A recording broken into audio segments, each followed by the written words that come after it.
Hello everyone, আসসালামু আলাইকুম। তোমরা সবাই কেমন আছো? তো সকাল সকাল ছাদে চলে আসলাম, এসেই মানে মজার মজার দুইটা জিনিস দেখছি। চলো তোমাদেরকে দেখাই।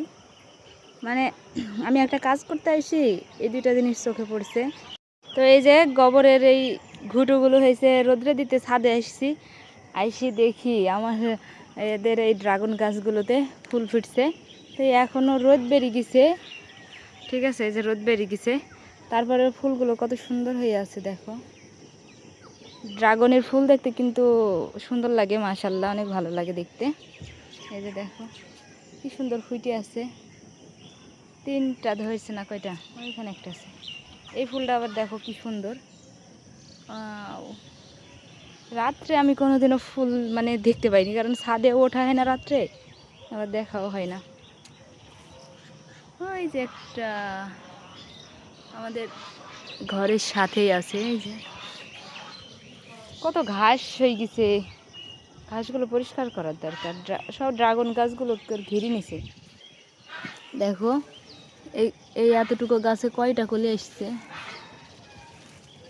দুইটা, এখানে একটা, আবার এখানে একটা আসছে, আবার এই যে একটা কলি আসছে, সবগুলোতেই কলি আসছে। তো চলো আর একটা দেখাই তোমাদের মজার একটা জিনিস। এই যে চাল কুমড়া হয়েছে দেখো কি সুন্দর। আর একবারও দেখাইছিলাম, অনেকগুলো চাল কুমড়ার গাছ উঠছিল।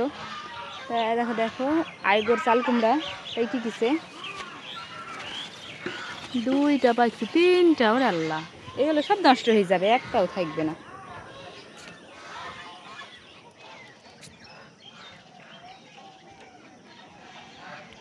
এই যে দেখো কি সুন্দর লাল টুকটুকে ড্রাগন ধৈর্য আছে, তিনটা ধরছে, এই যে ওইগুলো দুইটা আর এখানে একটা, এটাও পাকবে কিছুদিনের ভিতরে।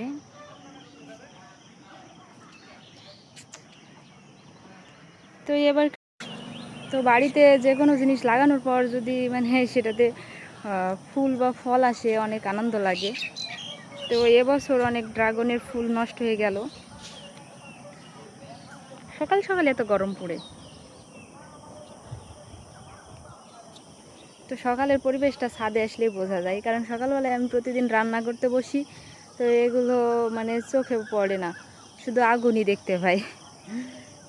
তো চারিদিক কত সুন্দর লাগছে, ঠান্ডা আবহাওয়া অনেক, আবার মাঝে মাঝে গরমও পড়ছে, ঠিক আছে, ভিতরে ভিতরে।